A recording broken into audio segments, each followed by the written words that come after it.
Kindly tell us what was Bomas of Kenya. Was it ever gazetted and why? Yes, as you know, our officers at advisory towers don't have sufficient space. The presidential election being a huge operation, we then, the commission procured the Bomas of Kenya as a tallying center. And after the procurement, then we officially gazetted it as a national tallying center. It's a national tallying center. Yes. And what's the purpose and why was it gazetted as a national tallying center? The purpose is it's a legal requirement that you must have, the tallying center must be gazetted and running to all the other 5 elections we normally gazette tallying center, so that candidates and the interested persons know where the tallying will take place. It's a legal requirement. And that's why we gazetted it. All right. Yes. And the tallying is done. What beyond tallying, is any other things done at the national NTC? Yes, it's an operation. We talk of verification, tallying of results, and final declaration of the winner of that election, or a final declaration of results. All those activities happen at national tallying centers, but they can't happen in isolation. Of course, it's a whole operation, and there are many people, there are many players, so a lot of other activities happen.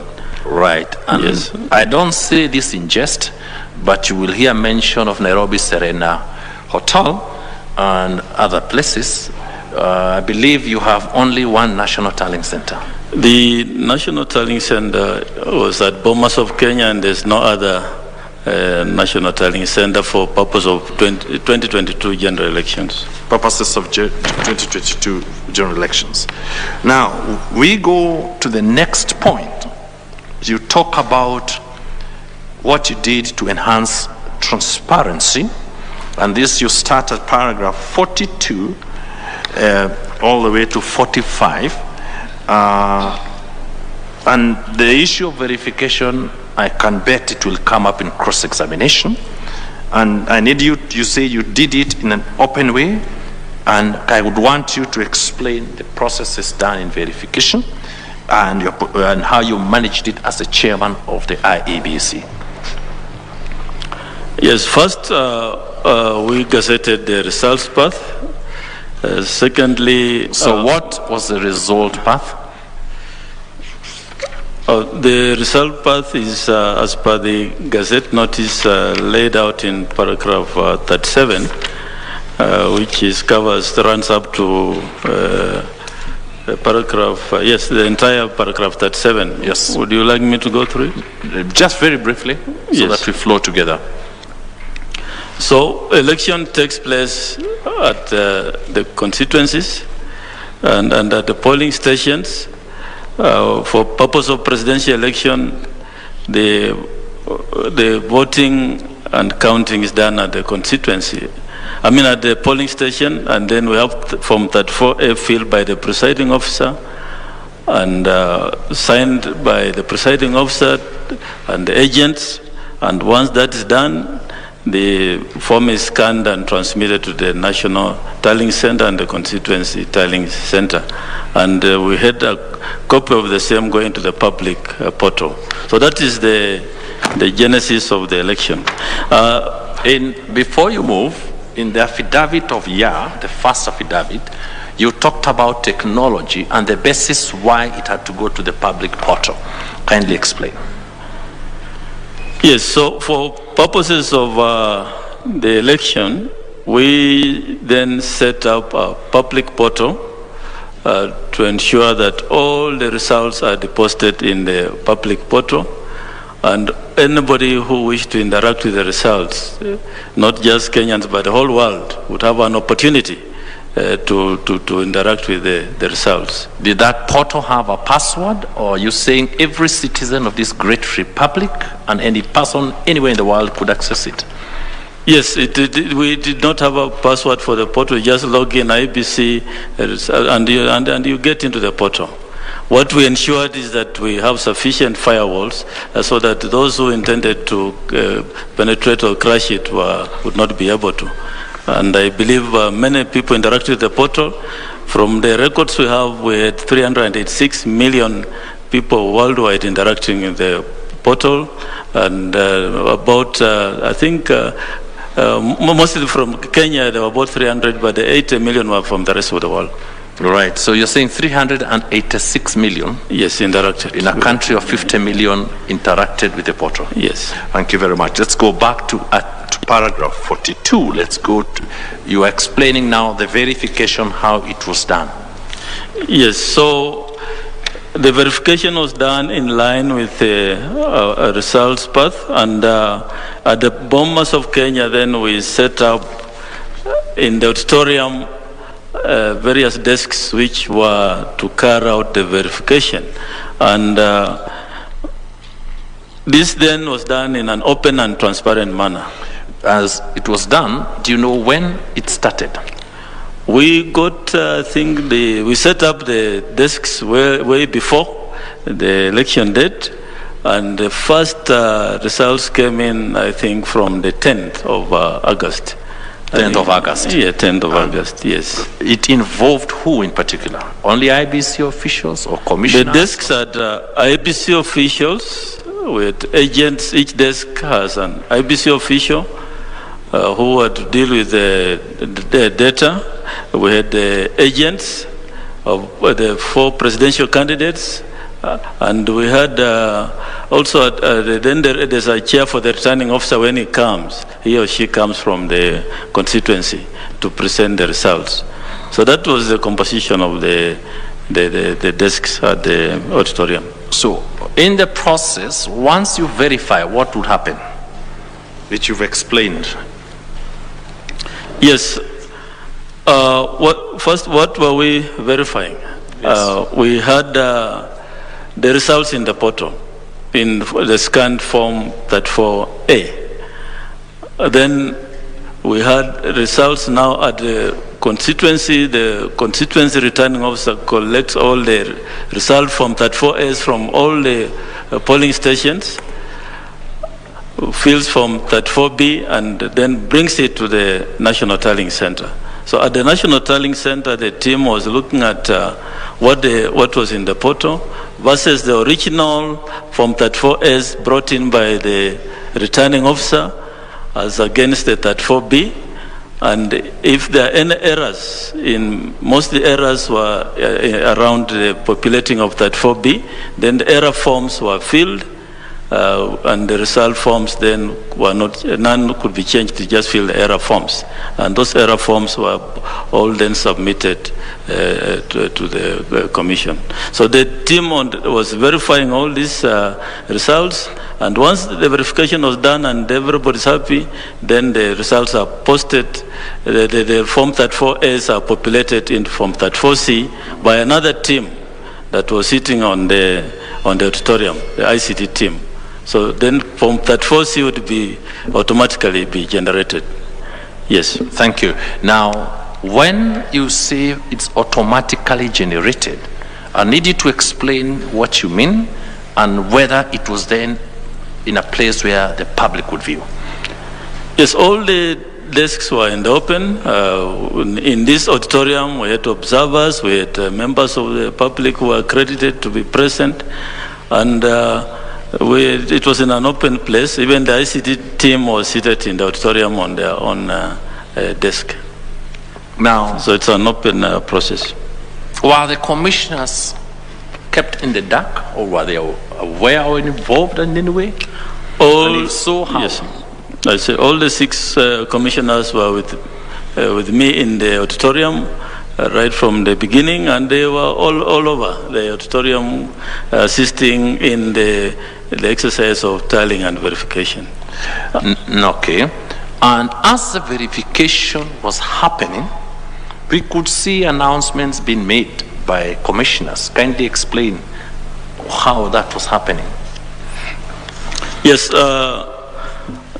The constituency returning officer, after going through the process and the verification, which was very, very thorough, by the way, I remember in the beginning it took a lot of time because of the scrutiny of those 34As and 34Bs. Mr. Chairman, you Yes. know, when you say it was very thorough, Queen's English, probably now King's English, it's good to explain when you say it was very thorough. What do you mean? Because all the agents had a chance to look at all the forms, and if there was any issue, then it will be brought to our attention as a commission and is resolved before that result is announced.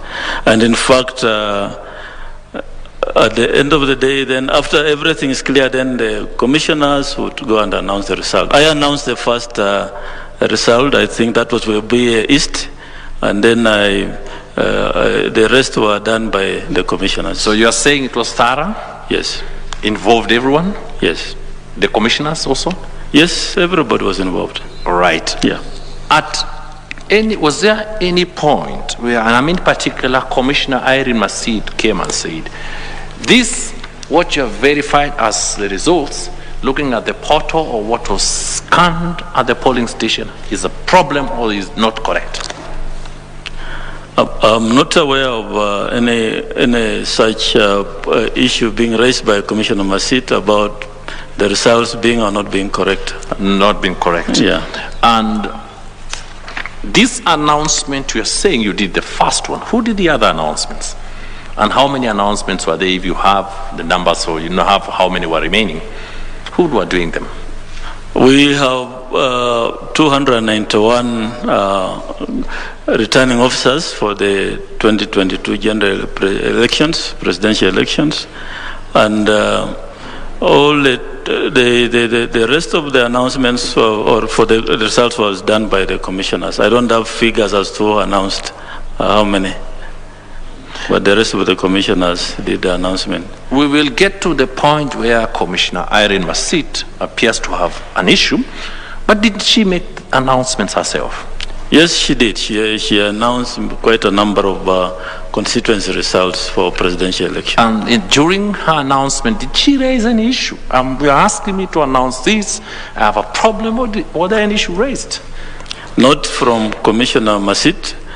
Maybe the other commissioner, one had an issue with the depilation of results, and we resolved it, and they went back and announced the correct result. I think that was Commissioner Nyangaya. In one area? In one area. One 291. Yes. But nothing from Irene? Nothing from Commissioner Masit. Right. We move to paragraph 47, 46, flowing 46. You've said you did the first one, and you've talked about the objectives. Yes. Now, we then move to 47, all the way to 52. You said there was a slow progress, right? And you talk about changes done. And I need you to explain, was it a single, you solely making changes or proposals? Was it a commission, or how did you resolve this?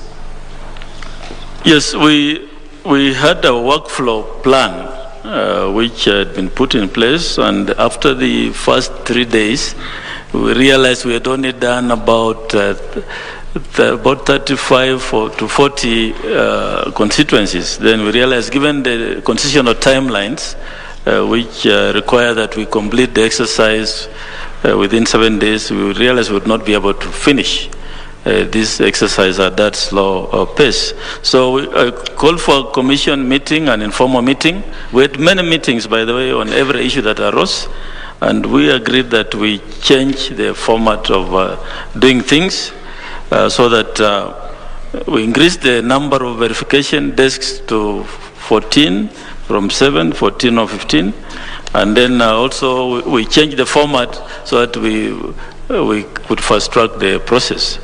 We had returning officers from the constituents just sitting there for 2-3 days, and we had not been able to filter them. So we had to change the format, and it worked. And this, you say we held a meeting. What do you mean by we held a meeting? I and the commissioners had a meeting with the CEO, and we decided to change the format. And we also invited the agents of the candidates to brief them on the changes. Was there any challenge or dispute from the agents? Nobody, everybody agreed with the format, and we proceeded with the exercise. Was there any issue raised by Commissioner Irene Masit? None whatsoever. Was she part of the solution? Yes, she was. Right. Now, through the evidence, we'll hear about some committees or commissioners you had given appointed to do specific tasks. Yes. Was that correct? Yes. Were there any who were supposed to oversee this issue of verification and the like?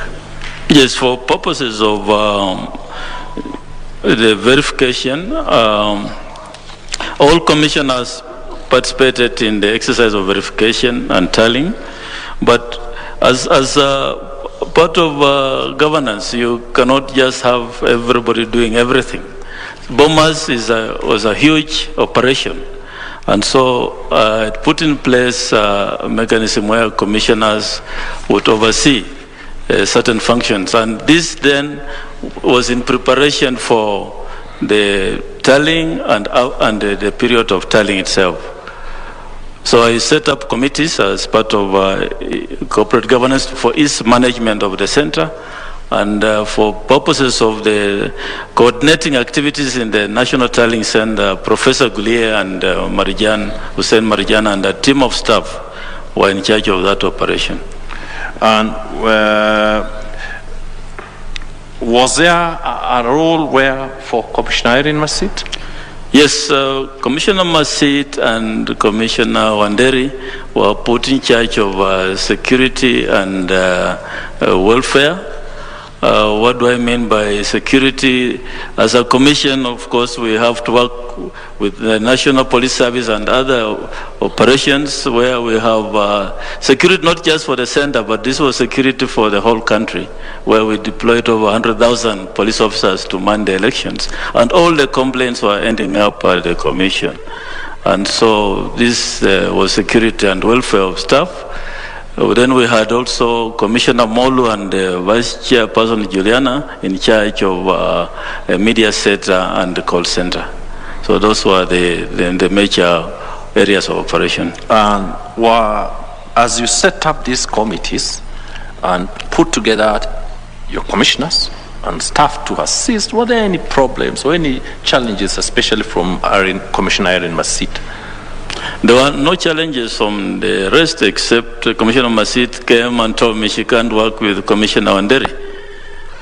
She wants to be her own team. So I split the security and welfare and gave her the welfare part, and Commissioner Wanderi handled the security. That split is where I was getting to yes. know whether it was out of the blue or it was a request. It was a request.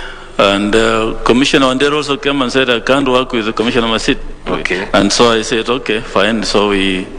All right. We will not go to the reasons, yes, but yeah. You just split because you wanted your commission to work. I just wanted a smooth operation. And yes. As they worked pre-15th August, did any of them raise any issues? Not as it relates to the operation of bombers. If they had any issue, then it was not brought to my attention. Any issue, it was then brought to your attention? Yes. We are aware there were some announcements that were pending, several, I think 20-something, before issues arose. You remember? Yes, there were 27 constituency results which had been verified on the night or the morning, the night of 15th or the morning of 15th, but they had not been announced. Now, before the announcement, were those the last ones? Yes, those were the last ones. Those are the last ones? Yes. So you had done a good percentage in terms of verification? Yes, out of 291, those 27 were the last ones. Out of 291, 27 were remaining? Yes. Okay, we'll get the percentage shortly, which is just above 10%, or thereabout. Yes. Now, on all the others, save for this 27, did anyone raise, especially the Commissioner Masit, raise any issue? There was no issue raised by Commissioner Masit on any of the results that were announced. In terms of the forms the way the forms were filled, the validity of the forms, especially 34C? Was there any challenge, any issues raised by Commissioner Irene Masit?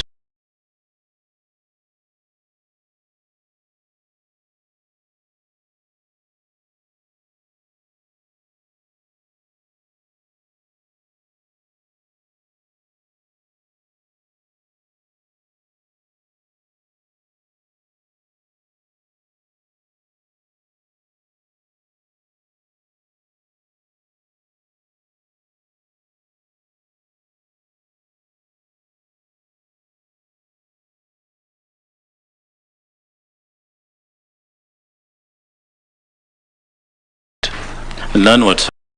And I would be happy to know why you headed it that way. Attempts to subvert the will of the people. And you are a very, very senior lawyer, senior to both myself and Donald here. And probably as a lawyer, it would be fair to ask, when you talk about subverting the will of the people, vis-a-vis what the Constitution expects of you. Kindly explain. The Constitution of Kenya is very, very clear on what our system of elections through, democracy. And we, as a commission, were put in place to ensure that Kenyans then express their will, which is through the ballot, and that we then announce the winners of those particular elections. This then brings me to Article 81 of the Constitution, which is 81A, which is very clear. It requires that we remain independent and that the election conducted is transparent. We conduct it in a transparent, impartial, neutral, and efficient manner, which is also accountable.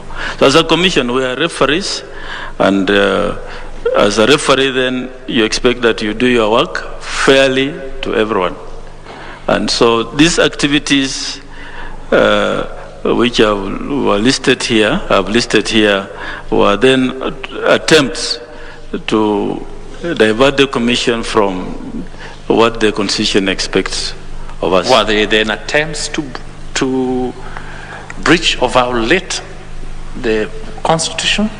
Yes, definitely, because the Constitution expects of the commission to be independent, treat all candidates fairly, be independent and transparent, and all those things that are listed in Article 81E.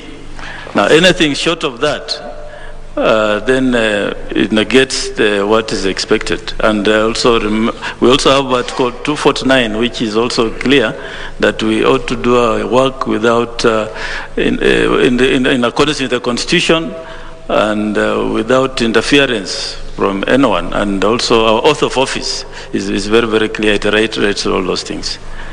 Right. Yeah, so then whatever activities listed here are then diversions that would have made us be party to subverting the will of the people. You've talked about your oath of office. Yes. And before we go to the circumstance, what exactly happened? What is expected of your oath of office as commissioners of IEBC? First, we swear to uphold the Constitution and the laws, the relevant laws.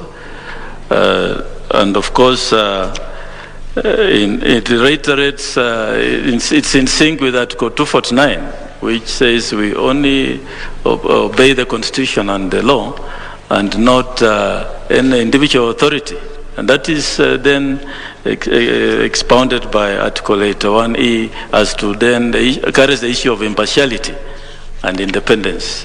What that our commission then, chair and commissioners are expected to be impartial and independent, and the commission in general.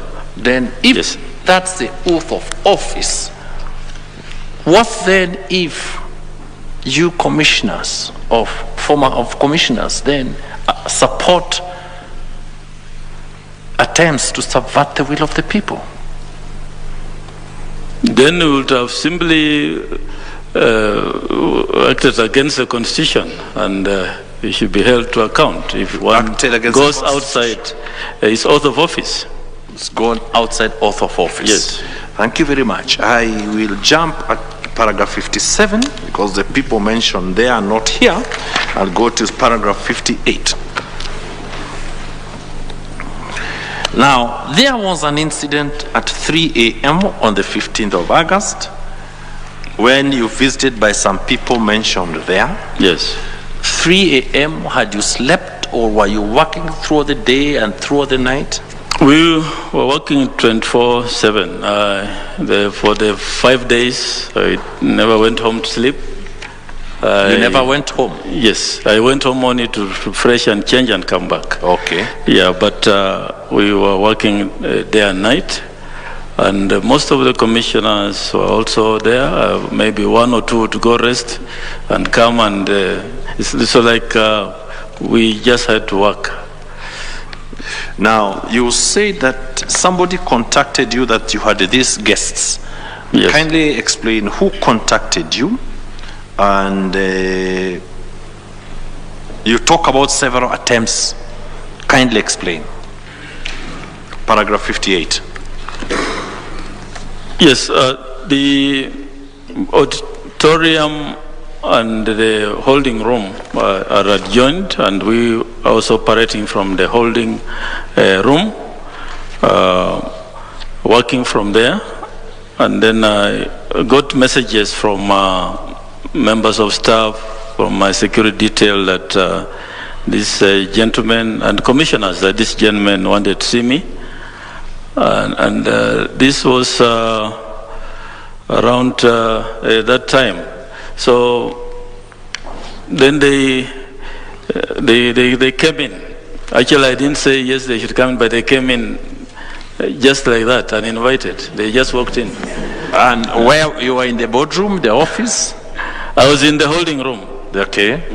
I had actually told my CEO I'll take a nap for 1 hour and wake me up around that time. But I was woken up by this gentleman instead. So you are sleeping and some gentlemen wake you up? On my chair, yes. Now, because one of the gentlemen will come in later in a meeting with you somewhere out of an NTC, that first person, who was he?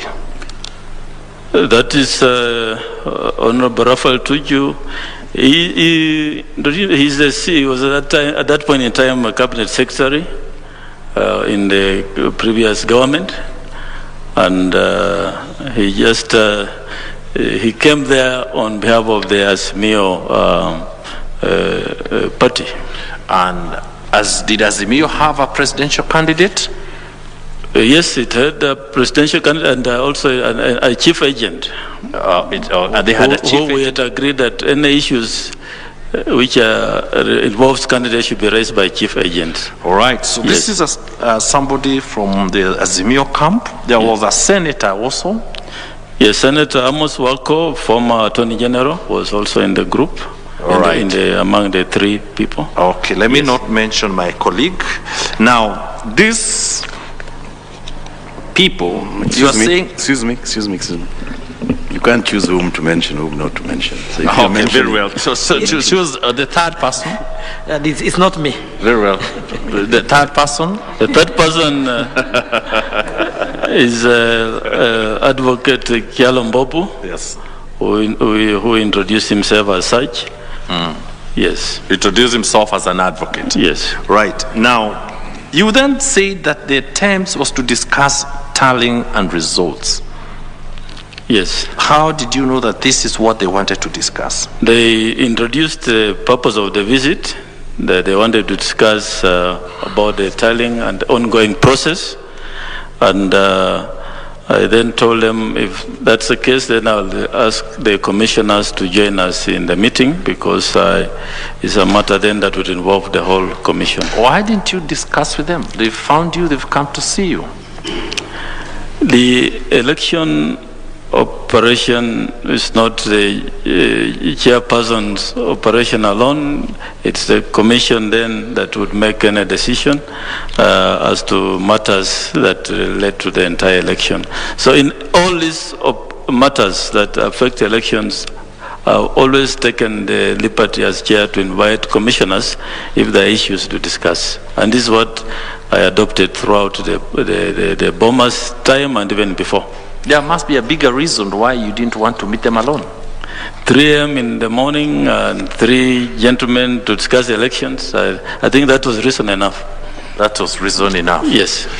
Right. And you then say that the commissioners joined you in paragraph 58, 59, and you talk because you're not operating a vacuum.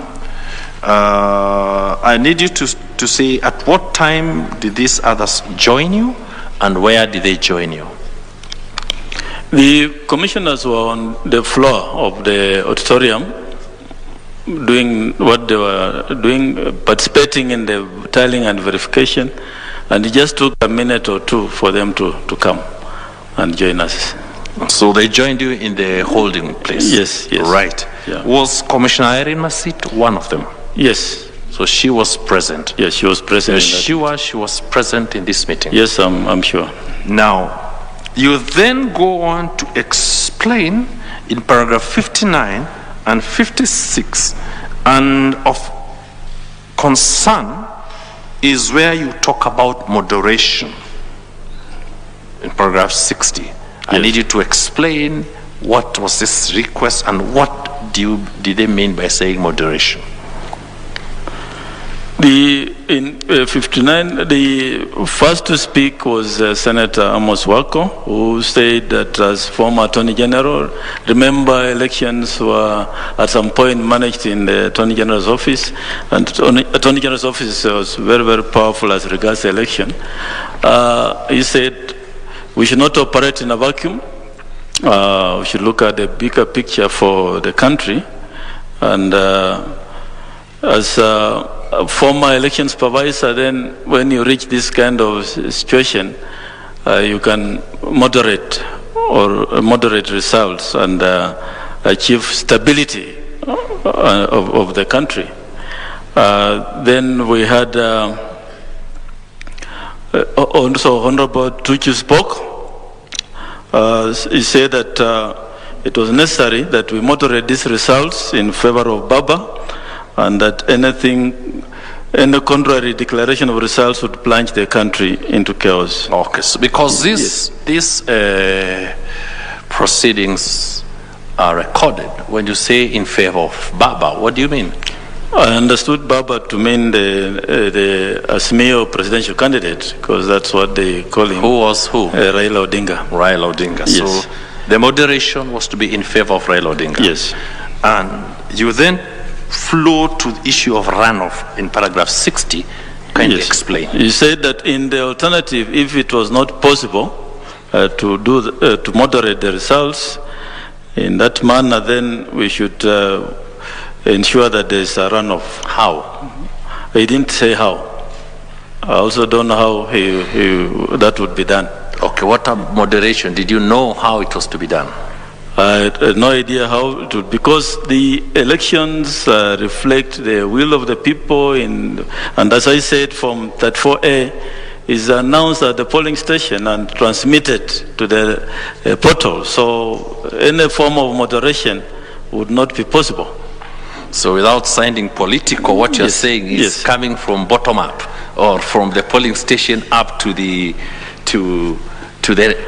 National Tallying Center. Yes, I believe if this gentleman knew the transparent system we had put in place, perhaps they would not have made this visit, because at the end of the day, the results were already out there in the portal, so, and any attempt to change them would result into a lot of other problems. Well, you've just said if these guys had known what we had set up. What do you mean? I'm saying they were talking as if the thing of the old days when we didn't have transmission of results into the portal, where elections then were not that transparent. But the systems we had put in place were such that these suggestions they were making would not be possible. Did the constitution of this great republic envisage or permit a situation where you could moderate results in a presidential elections? Absolutely. Or change to permit a runoff? Absolutely not. Not the 2010 constitution, and not even the previous constitution, if I remember. Right. Now, Yes. as at 3 a.m. this time, had you gotten the final results after the verification of all? We had not got the final result, but most of the verification and tallying had been done. But we had not got the final result. So did you, as Wafula Chebukati, the chairman, know for a fact who was the winner as at this time? I had not got the final figures, but we, of course, had the constituency results, but I did not know at this point in time who was the winner. Right. Then, if we flow to paragraph 61, you say the advocate never made comments? Yes, he did not say anything. Did not say anything. Yes. Okay. Now, I've left out the point of being rewarded reasonably, but I'd rather go there. Let me read this statement, sir. After the talk of moderation, this is what you say. For this, he indicated that should his request be granted, it would be adequately rewarded. Who was this? And what was the reward? This, the person who spoke these words was Rafael Tuju, and that's what he said. That we consider the request, then we shall be rewarded. You shall be rewarded. Yes. Did he expound the reward? Oh, we did not encourage him to expound the reward. Okay. Yeah. Right. Now, let me flow on the reward and we'll come back to paragraph 62. The last part, the third last line, and I want to read for you. You say you did not want him to expound, but this is what you say. As regard the incentive, and the emphasis is the word incentive, I was categorical that I'm adequately remunerated. And here the word emphasis is remunerated. And do not want anything from anyone.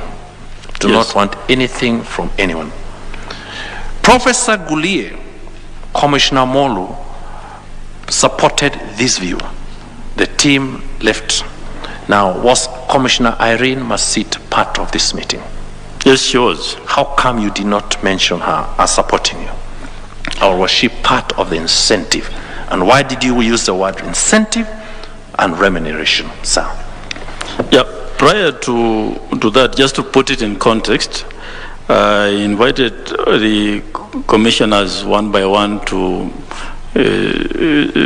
speak on the statements from those two gentlemen who had spoken, and I spoke last.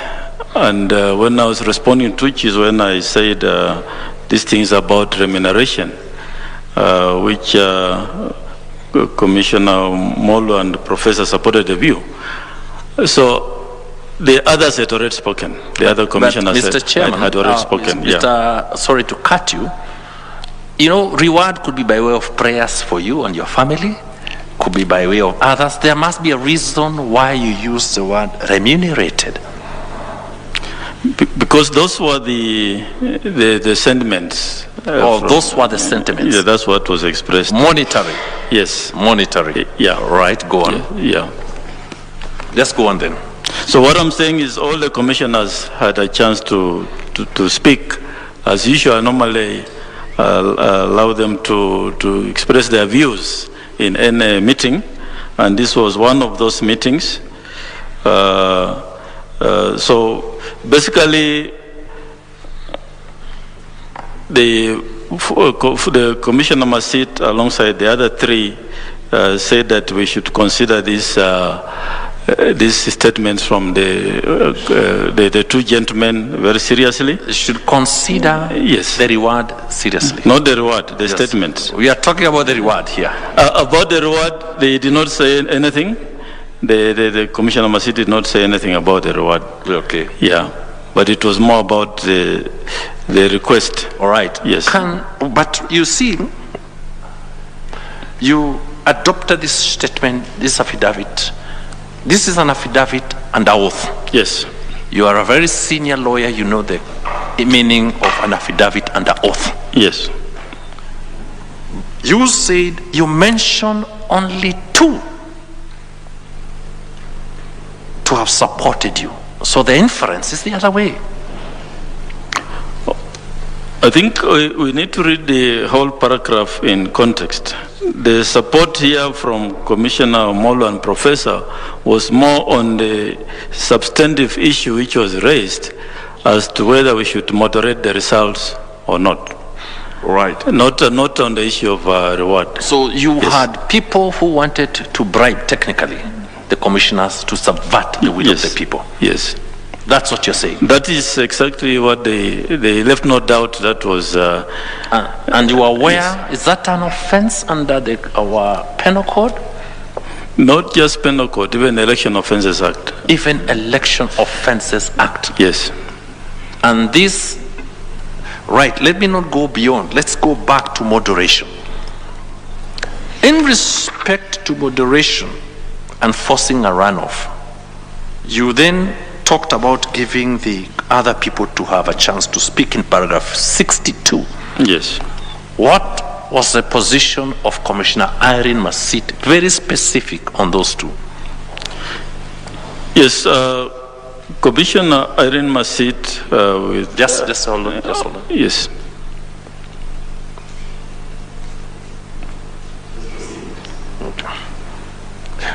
Okay, we proceed. Yes. Yes, please.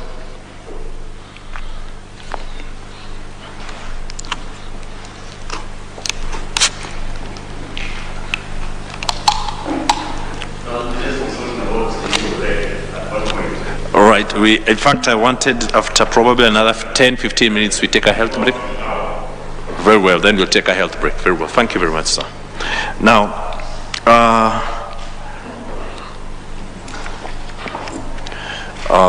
Mr. Chebukati, you know, some of us are over 50, myself and Donald here, so I think it will come shortly, the break. Now, moderation and the forcing of runoff. Yes. And I'm very particular on the position of Commissioner, because you say they all commented. You are in that meeting, right? Yes. You were in that meeting. I chaired the meeting. You chaired the meeting. Yeah. Were the guests present? Yes, they were. The guests were present. Yes. And you then asked your commissioners to comment on what these guests have asked. Yes. And I'm trying to understand why this was done in the presence of the guests. Can you explain? The guests had come with a request. Yes. And as a team, then they needed to be responded to. So I asked each commissioner then to make their comments on those requests. Looking at them in the eye, what was the response of Commissioner Masit? Okay, the way we are here, we of course, when you talk, I look at you. And Commissioner Masit agreed with the remarks of Senator Wako and Honorable Tuju. So what was the remark of Senator Wako? That we should moderate results. Now, as a chair and as a very senior lawyer, did the Constitution of this great republic allow that? Absolutely not. What's your position then on that request? I said that the will of the people must be respected, and we must live to the oath of our office. To me, that then were things that you don't expect, and that's why I said this then were attempts to subvert the will of the people. So you're saying a commissioner wanted to subvert? That's what you're saying? That's it. That's exactly what it is. Right. Yes. In the other issue, what was the other request? Force a runoff. By who? If the presidential candidate for Asmia doesn't win, then a runoff should be forced. That was Honorable Raphael Tuju. What was the position of, I'm very specific, Commissioner Irene Masit on that request? What do you mean, expound as a lawyer? Consider means think of agreeing, think of a way of assisting. Get of a way of assisting. Yes, something like that. Now, did the Constitution allow that? Absolutely not. So one of your commissioners was doing what? Sorry? So what you're saying, one of your commissioners was what? Was permitting, or trying to, agreeing with an attempt to subvert or violate the Constitution on that runoff issue? That's what it appeared to be. All right. Now, then, at what point did you leave? Okay. Did the guest leave? People have made their comments. Then we finished the meeting. We told them we shall do what the law requires us to do. That's what I told them, and then they left shortly after. So the incentive never got to anyone? No. Did you know where the incentive was coming from? Where? The incentive was coming from? It's Tuju who mentioned it, so I don't know where it was coming from, and I didn't care to know where it would be coming from. Thank you very much, sir. Yes. Now, we go to the next part, which starts with paragraph 63. You there, sir? Yes, I'm there. So, these visitors left, their first group of visitors left around what time? Do you remember? Maybe around 3:30 or thereabouts. The meeting was about half an hour or 45 minutes or something like that. 3:30 or thereabouts? Yeah, so I think that we took about 45 minutes for that meeting. For that meeting, 45 minutes. Now, you've been woken up 45 minutes. After they left, was there a discussion as commissioners? Because you are in a position, you say two supported you to not to violate the Constitution. The other took a different position. Visitors have gone. Did you have a meeting? I think after they left, we all got back to our work stations. I had also been woken up, so I continued working. So we did not have further discussion on the matter, and I didn't then give it much thought, really, after they left. Okay. Yeah. And you then, you are aware of the implication of putting these facts in an affidavit? Yes, I was. And you stick to these facts? Yes, because that's the truth. That's what happened. You stick to this fact that people wanted to you moderate? Yes. All right. Now, we go to paragraph 63. There's a new team of visitors. I need to explain how did you know about this visit, and just introduction on paragraph 63. This was on the morning of 15th.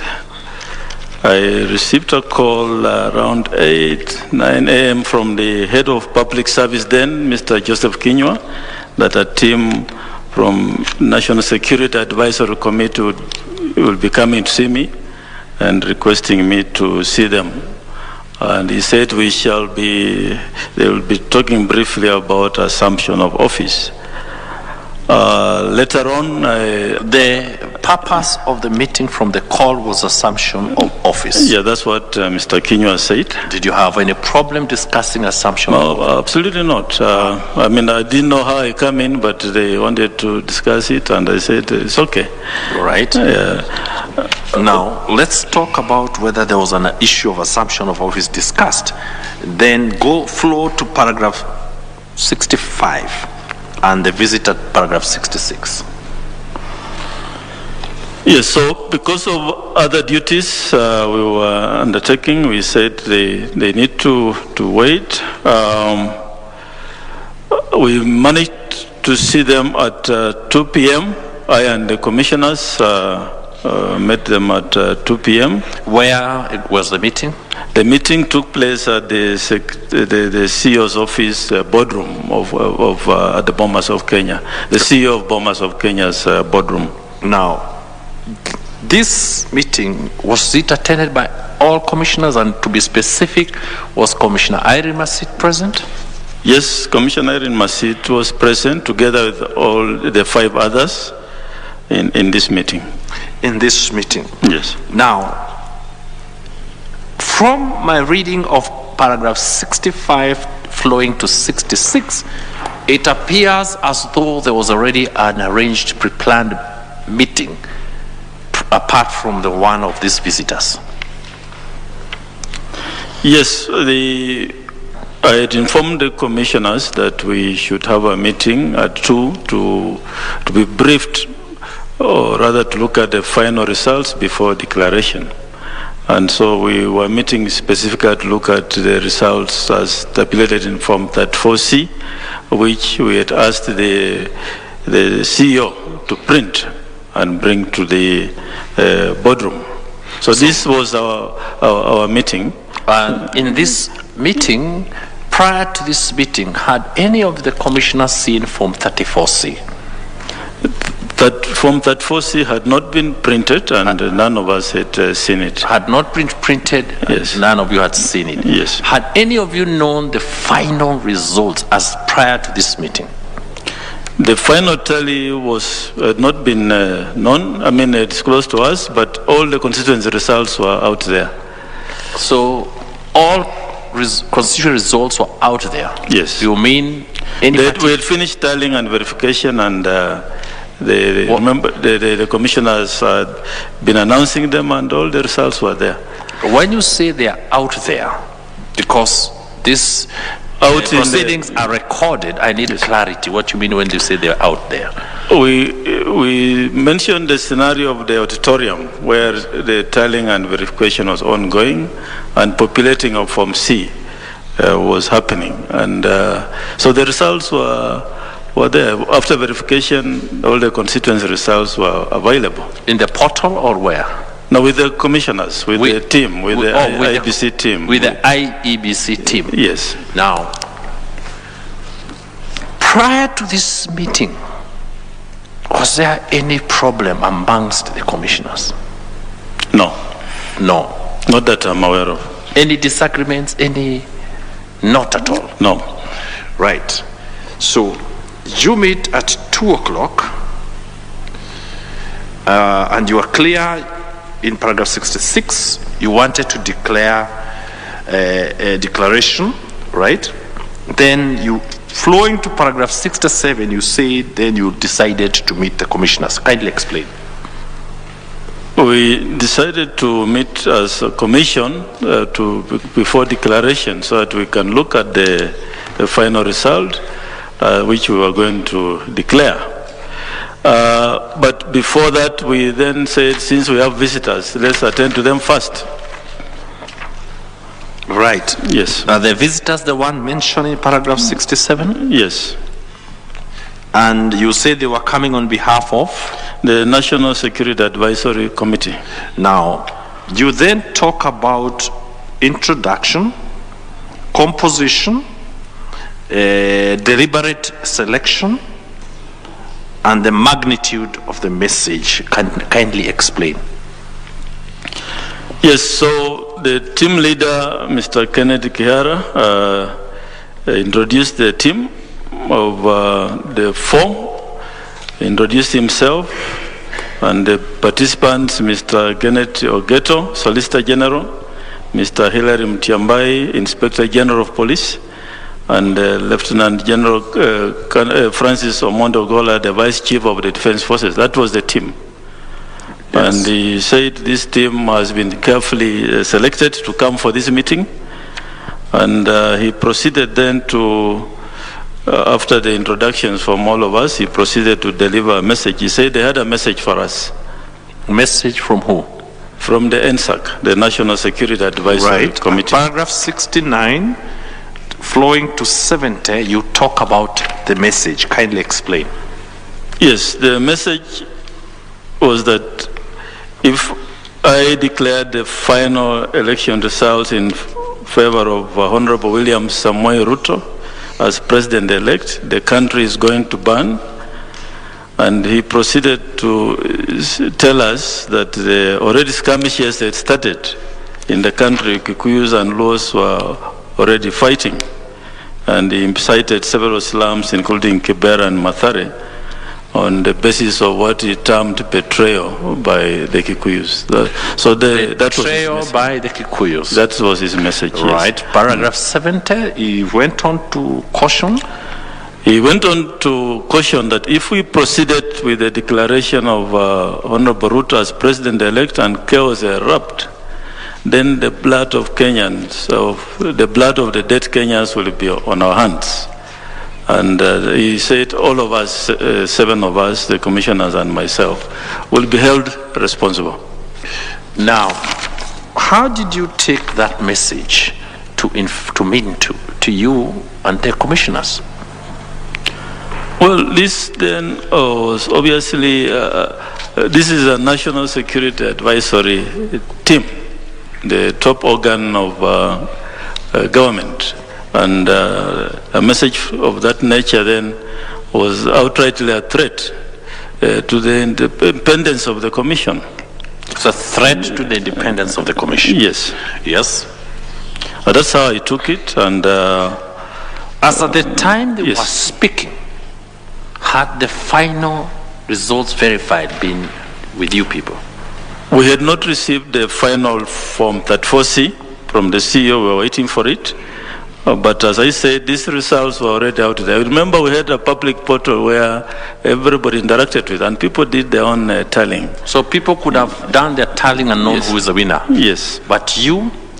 The official result from that 4C was not with us yet. But as at that time, they are already telling you should not declare specific person. Yes, yes. All right. Now we flow to so that we don't spend too much time on this.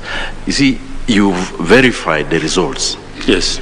And you're doing that as per the constituencies. Yes. And that you had verified all the results of the constituencies. Yes, by the morning of 15th. Yes. Yes. So, and it was being done by commissioners, by your staff. Yes. In the presence of agents. Yes. And all those who wanted to. Yes. So the results were known. Absolutely. To that extent. Yeah. At least the constituency results were all results. Out. Yes. And all that you needed to do was arithmetical. There were two things that Form C, that 4C brings out. Other than the final results, it also, the system computes the number of counties a candidate has garnered, because that's important. Yes. And also the percentage. So that then is auto-generated by the system. Yes. So those then completes the Form 34C. Yeah, so that to declare a winner, you must know how many counties they have been garnered, because one needs 24 counties on the minimum to win a presidential election, and also the percentage. No, what I'm asking is a careful agent, okay? People who are interested in these results, and I'm sure all of those who are in the room were interested, isn't it? Absolutely. It was a matter of calculation. Yes, with your calculator, you could have known the results even after 48 hours or the second or 30 day. So fine, thank you. Yes. Thank you. Thank you, Chair. Then you flow to paragraph 71. Then you talk of a request that was made by, appears similar by the earlier visitors. Kindly explain. The paragraph 71, Yes. the second part of the message from the NSAC delegation was that if we cannot announce Honorable Raila Odinga as the outright winner, then we must ensure there's a runoff. Now, was there any explanation how you would ensure there's a runoff? None was given, and up to now, I wouldn't know if that can possibly be done. As I said, results were out there. So anybody attempting to manipulate them, it will not work. Okay. Then you say they wanted something from you, 72. Yes, he said now that he has delivered the message, he wants a message to take back, or a response from the commission. Right. And so what I did is I asked the commissioners one by one what they think about that message. Now, was there, I need to be very specific, Commissioner Irene Masit. What was, and first of all, was this done in the presence of the visitors? Yes. So your commissioners gave their comments looking at the visitors in the eye? Yes. And what was the position of Commissioner Irene Masit? Yes, so the Commissioner Masit, alongside the others, said this message requires serious consideration, and she supported the adoption of the communication from NSAC to be considered before taking a decision on the results to be announced. Right. Considered before doing what? Before taking a decision on the result, as to the results to be announced. So what does that mean? I believe there's a preemptive action. If the results come in and they are going the way which is not anticipated by this team, then we should consider them and look for a way of doing what the request was. So, did the law or the constitution of this great republic allow what your fellow commissioner was supporting? In fact, it's quite to the contrary. What do you mean?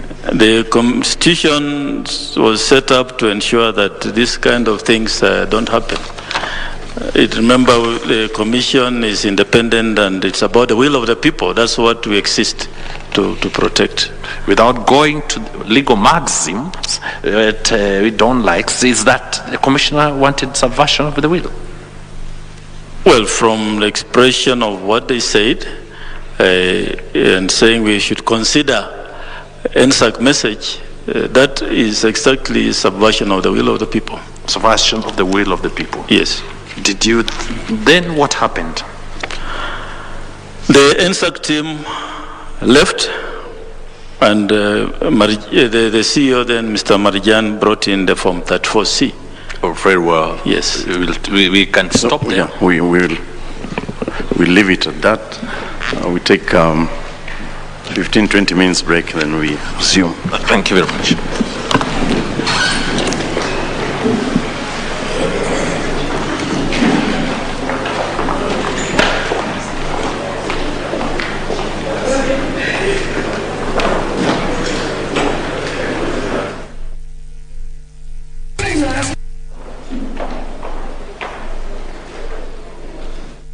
All right, very well. Well, Kenyans were eagerly waiting for that. That has been the outgoing IEBC chair, Wafula Chebukati. They are having his day with the Agre Muchelule-led tribunal investigating the 4 commissioners, and Irene Masit being the only commissioner standing. Well, the work is clearly cut out. We've been able to, with my panelists here, we've been able to pick out 2 or 3 issues that they have been able to talk about.